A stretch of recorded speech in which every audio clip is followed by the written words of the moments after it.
तो hi everyone, main video start करने से पहले यार I would like to talk about two things. Number one कि मैं लास्ट वीडियो के बारे में बात करना चाहता हूँ। लास्ट वीडियो के बारे में स्पेसिफिकली क्या, I am talking about this specific comment which is written by Sai Jaswant. Sai Jaswant ने वीडियो देखी and learn from my mistakes and now is having an intern offer from Samsung Bangalore. So yeah, many congratulations to Sai Jaswant. And this particular news brings so much joy to me that जो original motive था video का वो पूरा हुआ। मैंने मतलब इसी motive से वीडियो बनाई थी कि किसी की हेल्प हो जाएगी और वो ही हुआ। He got an offer, intern offer. So I am really happy. ऐसा लग रहा है मतलब बड़े दिन बाद कुछ ऐसे अच्छा काम किया है। और दूसरी चीज़ यार ये कि जिस पर्टिकुलर चीज़ के बारे में वीडियो है वो कल इवनिंग में हुआ था, मतलब सैटरडे इवनिंग 26 इवनिंग को, और आज मैं अगले दिन दोपहर में वीडियो बना रहा हूँ। तो अगर संडे को दोपहर में, मतलब अगर आपने ऐसा कभी कुछ ट्राई किया है तो आपको पता होगा, मतलब संडे दोपहर को सारे सब्जी वालों को आज ही सब्जी बेचनी है और सारे कुत्तों को आज ही भौंकना है गली वालों को। तो अब अगर कोई बीच में आया तो नॉइस आप मतलब इग्नोर करना। मैं कैमरा ऑन ऑफ करते करते थक चुका हूँ। तो ये हो गया यार, अब वीडियो स्टार्ट करते हैं यार। So in this video I will be talking about Goldman Sachs. तो गोल्डमैन सैश, जिन लोगों को नहीं पता है what is Goldman Sachs, Goldman Sachs is an American multinational bank and it's the dream company of many engineers including me. तो यार Goldman Sachs का off campus intern hiring process चल रहा है। तो this video will talk about कि मतलब कैसे उनके राउंड्स चल रहे हैं, क्या क्या हुआ है, कैसे रजिस्टर किया था, कहाँ रजिस्टर किया था, कहाँ राउंड 1 हुआ, कहाँ राउंड 2 हुआ, और क्या क्या क्वेश्चंस आए थे राउंड 1 में, राउंड 2 में क्या टाइम्स थे, मतलब कितनी टाइमिंग थी टेस्ट की, क्या मार्किंग स्कीम थी, वगैरह वगैरह एवरीथिंग। तो अगर कोई फर्स्ट या सेकेंड ईयर का बच्चा देख रहा होगा तो ही कैन प्रिपेयर अकॉर्डिंगली कि मतलब क्या पूछा जाता है उस टेस्ट में। So I will talk about everything in detail. So start करते हैं यार। वैकेंसी निकली थी यार इसकी, मतलब इंटर्न्स की जुलाई लास्ट में। तो 31 जुलाई तक इनिशियली थी इसकी लास्ट डेट, बट वो शायद एक्सटेंड हुई थी एक वीक और, तो अगस्त फर्स्ट वीक तक आप रजिस्टर कर सकते थे। The first round was on August 10 and that was of aptitude. It was on hacker rank और यार टाइम था 105 minute and there were 65 aptitude question, not 65 exactly, 63 were aptitude questions and 2 were subjective problems. तो 63 जो aptitude problems अगर किसी को लग रहा है कि मतलब 105 मिनट में वो हो सकती हैं तो शायद आप गलत हो। मतलब करके देखना, होती नहीं है वो प्रॉब्लम्स इतनी सारी। मतलब अगर आप एक एप्टीट्यूड भी प्रॉब्लम को लेके देखो तो 3-4 मिनट तो मतलब उसको समझने में लग जाते हैं, और जब तक करो तो 5-6, तो इतना तो मतलब पर आप क्वेश्चन लेके चलो। प्लस यार अगर आप उस फ्लो में नहीं हो एप्टीट्यूड के तो आपको हो सकता है ज़्यादा भी टाइम लग जाए। मतलब अगर आप यूज टू नहीं हो या आपने कुछ पिछले दिनों में ऐसे एप्टीट्यूड की प्रैक्टिस नहीं की है, हो तो जाएंगे because aptitude problems mostly easy होते हैं। और 12th नहीं, 10th और 8th 9th वाली मैथ्स की बेसिक प्रॉब्लम्स भी आती हैं। तो एज सच कुछ मुश्किल तो नहीं होता, but the real thing is to do that in time. Plus यहाँ पे गोल्डमैन सैश की बात हो रही है तो थोड़ा सा डिफिकल्ट होगा ऑफ कोर्स एप्टीट्यूड भी, एंड वो इन्होंने किया था by introducing the marking scheme. ऐसा नहीं है कि आप जितने कर लो आपको उतने नंबर मिल जाए और आप निकल जाओ, ऐसा तो बिल्कुल भी नहीं है। गोल्डमैन सैश है, लेवल अच्छा है तो एप्टीट्यूड भी उसी हिसाब का होगा। तो मार्किंग स्कीम थी यार +5 and -2। तो +5 and -2 इज क्वाइट स्केरी। अगर आपने कुछ ऊपर नीचे लगाए हैं तो it will backfire you and फिर वो रिफ्लेक्ट होगा रिजल्ट में। तो जिस क्वेश्चन पे मतलब आप बहुत पर्टिकुलर श्योर हो सिर्फ वही कर सकते हो, और ऐसा भी नहीं होगा कि आप लाइन से चल रहे हो तो आप सोचो सारे हो जाएं, क्योंकि कुछ कॉम्प्रिहेंशन भी आपको टाइम देना पड़ेगा। और कॉम्प्रिहेंशन का क्या होता है यार, मतलब आपको इतने स्ट्रेट फॉरवर्ड आंसर्स मिलेंगे नहीं, तो थोड़ा सा घुमा फिरा के भी हो सकता है। वो बेसिकली सारा टेस्ट इसीलिए डिजाइन कर रखा है कि जो बच्चा फास्ट होगा, क्विक होगा, या जिसका फ्लो बना रहेगा, he will clear that easily. तो ये था यार। अगर आपको एप्टीट्यूड, मतलब अगर आप गोल्डमैन सैश के लिए प्रिपेयर कर रहे हो तो फर्स्ट राउंड अगर आपको एप्टीट्यूड है तो उससे 10 दिन पहले डेली मतलब 50-50 क्वेश्चन एप्टीट्यूड के करते जाओ तो आपको कोई डिफिकल्टी नहीं आएगी, क्योंकि क्वेश्चंस का लेवल इतना कुछ नहीं था। बस मार्किंग स्कीम इंट्रोड्यूस करके मतलब जो डराना सा होता है वो किया गया था बेसिकली। बाकी क्वेश्चंस में कोई डिफिकल्टी लेवल नहीं था इतना। तो वो हुआ यार, वो August 10 को हुआ। और मैंने शायद 40 कुछ क्वेश्चंस किए थे, तो इतने में I got selected for the second round. तो इनका जो नेक्स्ट मतलब ये मेल आया था कि okay you are selected for round 2, वो आया था यार अगस्त 26 को। अब एक मतलब एक वो बताना चाहता हूँ कि difference between a bad company and a good company. Generally क्या होता है यार, उन 10-15 दिनों में मतलब कोई अपडेट नहीं आई थी, आज सच कुछ भी नहीं हुआ था, तो आई थॉट कि मतलब हुआ नहीं, और एक उम्मीद से छोड़ दी थी कि ओके हो सकता है कंपटीशन ज़्यादा हो, इस वजह से शॉर्टलिस्ट वगैरह ना हुआ। बट यही डिफरेंस आता है यार एक अच्छी कंपनी और एक मतलब ठीक ठीक कंपनी में। अच्छी company will give you a rejection letter, मतलब कि अगर आप रिजेक्ट भी हो तो एक मेल आएगा आपको कि okay we are not continuing with your application any more. तो वो नहीं आया था। फिर उसके बाद 26 अगस्त को वो डे था यार जब आई कि okay you are selected for round 2 and it made me quite happy कि ठीक है एक अगला राउंड देने की अपॉर्चुनिटी मिलेगी और देखेंगे कैसा आता है। तो वही जो मैंने पिछली वीडियो में बताया था कि 26 तारीख को एक दूसरी अपॉर्चुनिटी है, वो थी कल, और कल था गोल्डमैन सैक्स का राउंड 2। तो राउंड 2 भी हैकर रैंक पे था यार। एक स्पेशल चीज़, मैंने मतलब काफ़ी सारे एग्जाम्स दिए हैकर रैंक पे, बट इसमें क्या स्पेशल था, नंबर 1 कि ये वेबकैम प्रोटेक्टेड था। मैंने मतलब बहुत कम ऐसे हैकर रैंक पे टेस्ट देखे हैं जो वेबकैम आपकी रिक्वेस्ट मांगे, इसमें था। ऑफ कोर्स कंपनी इतनी अच्छी है तो उन्होंने मतलब अरेंजमेंट्स उसके अकॉर्डिंग की थी। बाकी एक पर्टिकुलर चीज़ गोल्डमैन सैक्स के राउंड 2 के बारे में बताना चाहता हूँ। ये इनने थोड़ा मतलब आप सेक्शंस में डिवाइडेड होगा ये टेस्ट, ऑफ कोर्स 5 सेक्शंस थे, और इसकी मतलब स्पेशल बात ये थी ना, मतलब स्पेशल क्या, जो मेन बात बोलेंगे कैसे आप प्रिपेयर कर सकते हो, इसमें सेक्शन वाइज टाइम लिमिट थी। मतलब अगर आपका मान लो कोई सेक्शन इजी आ गया तो इजी तो कितना ही होगा, मतलब किसी में भी इतना टाइम नहीं था कि आप इससे टाइम बचा के दूसरे में दे पाओ। बट अगर आप ऐसा कर भी ले जाओ तो आप कर नहीं सकते, क्योंकि इसमें सेक्शन लिमिट है। सेक्शन लिमिट की मैं क्या बात कर रहा हूँ, अगर मान लो आपको सेक्शन ए में दे रखे हैं 15 मिनट, पर आपका हो गया 5 मिनट में, तो जो बचे हुए 10 मिनट हैं वो आप बचा के किसी और सेक्शन में नहीं यूज कर सकते। सबके स्पेसिफिक अपने टाइम है, आपको उन सेक्शन के क्वेश्चंस को उतने टाइम में ही करना है। तो ये एक मतलब काफ़ी यूनिक चीज़ लगी जो अभी तक मैंने टेस्ट दिए हैं, मोस्टली उनमें ऐसा नहीं हुआ था। बात करते हैं कि कैसे मतलब क्या टोटल सेक्शंस थे और क्या क्या उनमें क्वेश्चंस थे। तो यार 5 सेक्शंस थे टोटल। मैं एक सेकंड देख लेता हूँ क्योंकि मेरे को ऐसे याद नहीं। तो टेस्ट की ड्यूरेशन थी 2 घंटे 15 मिनट और 5 सेक्शंस थे यार। पहले में 2 प्रोग्रामिंग क्वेश्चंस, दूसरे में 8 मैथमेटिक क्वेश्चंस, तीसरे में 7 कंप्यूटर फंडामेंटल्स क्वेश्चंस, चौथे में 1 एडवांस प्रोग्रामिंग क्वेश्चन और 5वें में 2 सब्जेक्टिव प्रॉब्लम्स। तो टाइमिंग के बारे में बात कर लेते हैं। पहला जो सेक्शन होगा वो था 30 मिनट का, जिसमें 2 प्रोग्रामिंग के क्वेश्चंस थे। अब इसमें क्या क्या क्वेश्चंस आए मेरे, क्या क्या मतलब कैसे किए, इनके बारे में बात कर लेते हैं। तो यार मेरे जो 2 क्वेश्चंस थे, एक था ट्री पे और दूसरा था ग्राफ पे। Graph in the sense not proper graph, but अगर आप 2D ग्रिड को एक ग्राफ कंसिडर कर सकते हो तो बोल सकते हो, पता नहीं जो भी है, बट कुछ नहीं था। अगर आप DFS ऑन 2D ग्रिड कर सकते हो तो वो प्रॉब्लम उससे हो जाती, मतलब बहुत ईजी थी, वो कर लिया आराम से, कोई दिक्कत नहीं थी। DFS ऑन 2D ग्रिड के बहुत फेमस प्रॉब्लम्स है, जैसे रॉटन ऑरेंजेस हो गए और number of islands, number of distinct islands, biggest island, ऐसे करके बहुत सारी हैं, सब कर लेना। GFG कोड पे बहुत सारी ऐसी प्रॉब्लम्स मिलेंगी, बहुत फेमस। तो बेसिकली जो crux of the problem was to DFS on 2D grid. अब पहला क्वेश्चन यार मेरे से नहीं हुआ, मतलब ऐसा नहीं है कि मेरे लॉजिक नहीं बनाया, जो भी हुआ।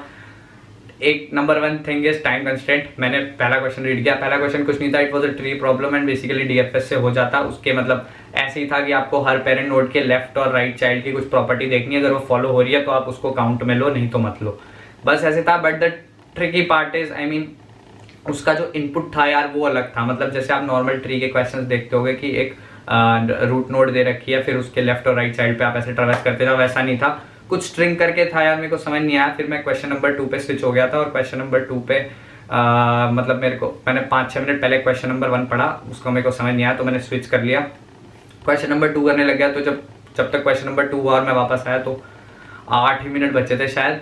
अब अगर आप वैसे कोई क्वेश्चन करने बैठो तो शायद आप 8 मिनट में कर ले जाओ, बट जब अगर आप टाइमर की तरफ देख लो कि 8 मिनट बचे तब तो वो क्वेश्चन होगा ही नहीं आपसे। तो यही हुआ कि यार 8 मिनट थे, और मतलब फिर मतलब ऐसा नहीं था कि लॉजिक नहीं बन पा रहा था, लॉजिक बन चुका था, बट वो इनपुट ही कुछ ऐसा था ट्विस्टेड सा, अजीब सा, मतलब कि मेरे को समझ नहीं लगा कि किस वे में इनपुट सा दे रखा है। तो बुरा नहीं लगा क्योंकि एज सच ऐसा नहीं था कि क्वेश्चन कर ही नहीं सकते थे, कर सकते थे, बट इनपुट थोड़ा सा अगर समझ में आ जाता, थोड़ा कामली और बैठता तो शायद समझ में आ जाता। तो ये था सेक्शन 1। सेक्शन 2 था यार मैथमेटिक्स। अब गोल्डमैन सैक्स को दो चीज़ें बहुत पसंद है यार, मैथमेटिक्स और कम टाइम देना। ये मतलब पूरे पेपर में आपको मिलेगा, राउंड 1 में भी यही था। मतलब मैथ्स नहीं बोलेंगे, इनने प्रॉपर नेम दिया है क्वांटिटेटिव, क्या बोला था इनने, okay, so the name of the section was quantitative aptitude.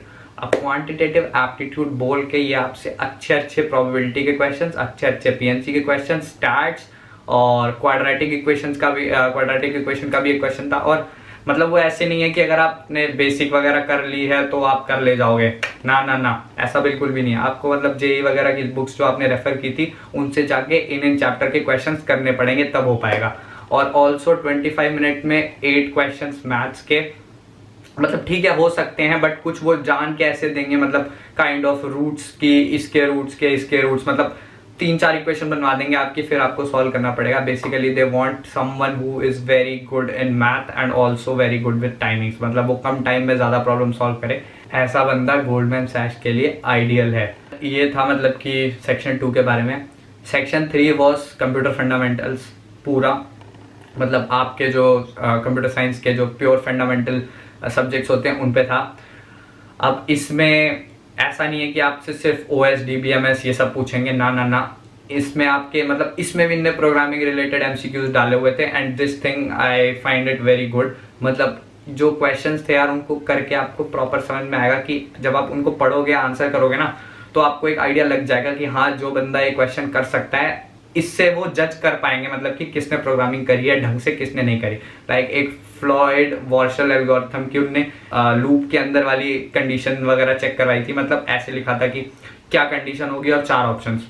तो मतलब फेमस एल्गोरिथम्स के बीच वाले लॉजिक पार्ट पे MCQ बना दिए थे। तो this part I really like, मतलब जिसने की होंगी एल्गोरिथम्स वगैरह अच्छे से, जिसको मतलब लॉजिक पता होगा वो कर ले जाएगा। एक DP प्रॉब्लम भी थी, आपको कोड नहीं करना बट MCQ में थी, मतलब उन्होंने बताया हुआ था ये DP प्रॉब्लम है। अब DP का वो दे रखे थे मतलब ऑप्शंस की क्या होगा फंक्शन। तो दिस पार्ट रियली लाइक यार, मतलब काफी नॉन मेमोराइजिंग वाली चीजें हैं कि मतलब जिसने करी हुई है वो वहां पे मतलब ऐड द मूवमेंट लॉजिक बना के वो कर सकता है, ऐसे कुछ मेमोराइज करके नहीं करना। तो this part was very good मतलब फॉर गोल्डमैन सैक्स। ऐसे मतलब बहुत कम कंपनीज होती हैं जो आपको फंडामेंटल कंसेप्ट्स बोल के कुछ ऐसा ना पूछे जो आपको मेमोराइज करना पड़े। मतलब एल्गोरिथम्स वगैरह तो इट्स लाइक यार आप लॉजिक से आप बता सकते हो कि ठीक है this epsilon not be, this option can't be true, this option can't be true, तो आप ऐसे करके देख सकते हो। This thing was really good. अब चौथा जो था that was an advance programming question, तो इसके लिए थे 45 मिनट्स। अब आप सोचो जो कंपनी आपको 65 क्वेश्चन एप्टीट्यूड के लिए 105 मिनट देती है, अगर उसने आपको 45 मिनट्स के लिए एक क्वेश्चन दिया तो वो क्वेश्चन कैसा होगा। तो ऑफ कोर्स एक्सपेक्टेशंस थोड़ा हाई थी कि मेरे को पता था कि मतलब इस पर्टिकुलर सेक्शन में तो अच्छा खासा मतलब कोई प्रोग्राम आएगा, और जो जैसा कि मैंने सोचा था मतलब प्रिडिक्ट किया, सोच के गया था मैं कि ग्राफ पे आएगा और ग्राफ पे ही आया। तो ये बात काफ़ी अच्छी थी। प्रॉब्लम बताता हूँ यार क्या थी। प्रॉब्लम थी एक ग्राफ की, एक ग्राफ दिया होगा, अब उसमें आपको निकालना है आर्टिकुलेशन पॉइंट। आर्टिकुलेशन पॉइंट क्या होता है अगर मैं उसको थोड़ी लेमन टर्म में बताऊं तो वो होता है यार कि मतलब उस पर्टिकुलर नोड को अगर मैं ग्राफ से हटा दूं तो will the graph be disconnected, I mean can it be split into 2 different graphs. अगर वो 2 या 2 से ज़्यादा ग्राफ्स में हट रहा है then it is an articulation point. अगर आप ग्राफ थ्योरी की टर्म में बात करो तो इसको बोलते हैं कट वर्टेक्स। अगर कट वर्टेक्स आपको क्या करना था, नंबर ऑफ कट वर्टेक्स बतानी थी इन अ ग्राफ। ये इतना फेमस क्वेश्चन है मतलब कि आपको हर एक प्लेटफॉर्म पे मिल जाएगा, हर एक प्लेटफॉर्म पे। बट इसकी यार ये थी कि इसका जो आइडियल सॉल्व करने का तरीका होता है वो है शायद टार्जन्स एल्गोरिथम समथिंग है। मैंने CP अभी इतनी करी नहीं हुई है तो मतलब मेरे को थोड़ा आइडिया था टार्जन्स एल्गोरिथम क्या होती है, बट मैं वहाँ कोड नहीं कर पाया। तो मैंने यार इसको दूसरे तरीके से सॉल्व किया। मतलब मैंने क्या किया, काइंड ऑफ ब्रूट फोर्स तो नहीं बोलूँगा बट हाँ कह भी सकते हो, थोड़ा सा ऑप्टिमाइज था। मतलब कि ये था कि मैंने क्या किया कि एक एक करके नोड हटाऊंगा मैं, और हर नोड जो मैंने हटाई तो मैं DFS से ग्राफ पे चेक करूंगा। अब अगर मैंने एक नोड हटाई और मैं DFS कर रहा हूँ, तो जो DFS हुआ अगर वो n-1 नोड्स पे हुआ तो मैं एक कह सकता हूँ ये कट वर्टेक्स नहीं है, क्योंकि अगर वो स्प्लिट ही नहीं हुआ दो में तो वो कट वर्टेक्स कैसे हो सकती है। तो इस प्रॉब्लम को आप ऐसे कर सकते हो कि जैसे मैंने करी कि आपने एक वर्टेक्स, हर वर्टेक्स को हटाओ ग्राफ में से और DFS चलाओ। अब अगर जो DFS है वो n-1 नोड्स पे नहीं हुई तो समझ लेना एक कट वर्टेक्स है, तो आप एक ऐड कर सकते हो। ऐसे करके आप हर वर्टेक्स के लिए करो तो आपको नंबर ऑफ कट वर्टेक्स मिल जाएंगे एक ग्राफ की। इसकी टाइम कॉम्प्लेक्सिटी जो होगी उसके बारे में बात कर लेते हैं। DFS या BFS की टाइम कॉम्प्लेक्सिटी के बारे में अगर आप बात करो तो वो होती है O of V plus E। अब मैं ये हर पर्टिकुलर नोड के लिए कर रहा हूँ तो O of V मतलब जितनी वर्टेक्स है तो इसकी टाइम कॉम्प्लेक्सिटी आएगी O of V into V plus E। तो इसमें किया था काइंड ऑफ ब्रूट फोर्स ही है, बट हैकर रैंक पे सारे टेस्ट केसेस पास। और ये पर्टिकुलर प्रॉब्लम 100 नंबर की थी। फर्स्ट सेक्शन में जो दो प्रॉब्लम्स थी वो 20 और 30 नंबर की थी और ये 100 की थी। तो आप देख सकते हो डिफरेंस कितना ज़्यादा है। तो ग्राफ प्रॉब्लम्स जनरली यार जहाँ पे भी आपका एडवांस्ड मतलब ऐसे कुछ एडवांस कोडिंग प्रॉब्लम मिलेगी या फिर कोई मेन कोडिंग प्रॉब्लम मिलेगी, वहाँ अगर कोई एक साइन आप ले सकते हो कि वहाँ most of the time graph या ट्राई ऐसे मतलब किसी टॉपिक पे पूछ लेते हैं वो, क्योंकि वो थोड़ा सा मतलब ऐसा होता है मोस्टली बच्चों ने छुआ नहीं होता। तो ज़्यादातर अगर आप किसी कंपनी में दे रहे हो और अगर वो बोल दें आपको या पहले से आपको हिंट है कि मतलब ऐसा कुछ एडवांस प्रोग्रामिंग क्वेश्चन आने वाला है, तो आप ट्राई, ग्राफ, ट्रीज ये सब एक्सपेक्ट कर सकते हो, क्योंकि ये थोड़ा अनफेमिलियर टॉपिक्स हैं। तो ये था, ये हो गया यार। उसके बाद फिफ्थ जो सेक्शन था वो था, उसमें थी 2 subjective problems kind of. 15 minute थे, 2 लिखने थे 200 वर्ड्स में। क्या था कि अगर आप पहला था शायद, अगर आप एक प्रोजेक्ट पे काम करो अपने दोस्त के साथ, उसको कुछ पर्सनल प्रॉब्लम्स हुई घर पे या फिर जो भी था, तो आप कैसे डील करोगे इस सिचुएशन को। तो इसमें मतलब सिर्फ ज्ञान की बातें लिखनी है आपको। ग्रामरली अगर आपने लैपटॉप पे इंस्टॉल किया हुआ तो आप ग्रामेटिकल मिस्टेक से बच जाओगे। थोड़ी अच्छे वर्ड्स यूज़ करके लिख दो दोनों प्रॉब्लम्स। तो यही था कि मतलब पूरा जो टेस्ट था वो यही था। अब इसके बाद मैं बात करता हूँ जो मेरे दोस्तों वगैरह को प्रॉब्लम आई। तो गोल्डमैन सैक्स ने ट्रीज़ में, बहुत लोगों ने बोला कि ट्रीज़ से बहुत क्वेश्चन थे, तो ट्रीज़ कर सकते हो आप। एडवांस के लिए बताया ये ग्राफ और ट्राई कर सकते हो। और बाकी एरे वगैरह तो ज़्यादा पूछा नहीं किसी से, मैंने सुना नहीं किसी से एरे वगैरह पूछा। तो बाकी यार डीपी भी पूछा था एक से। तो गोल्डमैन सैक्स कंपनी काफ़ी ज़्यादा मैथ ओरिएंटेड और सीपी ओरिएंटेड है। तो इस पर्टिकुलर कंपनी के लिए मैं बोलूँगा अगर किसी बंदे ने सीपी करी हुई और किसी ने मतलब लीड कोड GFG का रखा है तो सीपी वाले को स्लाइट एडवांटेज है। ऐसा नहीं कह रहा हूँ कि जिसने ये किया उससे नहीं होगा, मतलब मैंने सीपी नहीं करी हुई, फिर भी वो तीनों प्रोग्रामिंग क्वेश्चंस जो भी थे मतलब ऐसे नहीं थे कि मेरे से नहीं होंगे। 2 हो गए और तीसरा भी हो जाता अगर इनपुट वगैरह मतलब लॉजिक पार्ट में कोई दिक्कत नहीं है, आप कर सकते हो अगर आपने GFG और लीड कोड अच्छे से किया तो। अब यहाँ पे एक कोइंसिडेंस की बात करना चाहूँगा यार। मैं एग्ज़ाम दे के उठा ही था, जस्ट 5 मिनट हुए थे और आई चेक माई फ़ोन और उसमें एक क्वेश्चन मेरे को दिखा जो कि one of my friend was giving full time exam for Amazon for full time, and उसमें सेम क्वेश्चन जो एडवांस्ड प्रोग्रामिंग का क्वेश्चन गोल्डमैन सैक्स में आया था, एग्जैक्टली सेम क्वेश्चन, जस्ट ये था यहाँ पे आपको कट वर्टेक्स पूछी थी और Amazon में कट एज। तो इससे आप अंदाज़ा लगा सकते हो कितना मतलब एक ही क्वेश्चन हर कंपनी में रिपीट हो रहा है। और ये क्वेश्चन मतलब जैसा भी है कर लेना, ये कहावत है किसी और कंपनी में भी रिपीट होता हो जिसके बारे में भी पता ना हो। इस वीडियो में इतना ही। और एक चीज़ और बोलने वाला था मैं कि हाँ, कि काफ़ी सारी क्वेरीज यार मेरे को टेलीग्राम वगैरह पे आती रहती हैं कि मतलब how to prepare for this, how to prepare for that, या इसके रैंडमली क्वेश्चंस क्या हैं। तो ये रही मेल आईडी यार, इस पे आप अपनी सारी क्वेरीज मेल कर सकते हो मेरे को। मैं जो नेक्स्ट वीडियो होगी उस पर जो जेन्युइन डाउट्स होंगे या जो बहुत कॉमन डाउट्स हैं उनको मैं एड्रेस करूँगा। और आप क्यों मतलब इस पर्टिकुलर इन्फॉर्मेशन पे बिलीव कर सकते हो, बिकॉज यार I might not be the best coder, but मेरे ऑलमोस्ट हर NIT में ऐसे फ्रेंड्स हैं जो प्री फाइनल ईयर या फाइनल ईयर में हैं या फिर वहाँ की ट्रेनिंग एंड प्लेसमेंट सेल से डायरेक्टली लिंक्ड हैं। तो वो कंपनीज़ के HR वगैरह, उनके फ्रेंड्स सब मतलब कॉन्टैक्ट में है ऐसी कंपनीज़ के, सो दे नो कि what type of questions are exactly being asked. तो मेरे को स्लाइटली मतलब लोगों से थोड़ा सा बेटर आइडिया है कि मतलब कंपनी वाइज आप कैसे प्रिपेयर कर सकते हो, क्या कर सकते हो।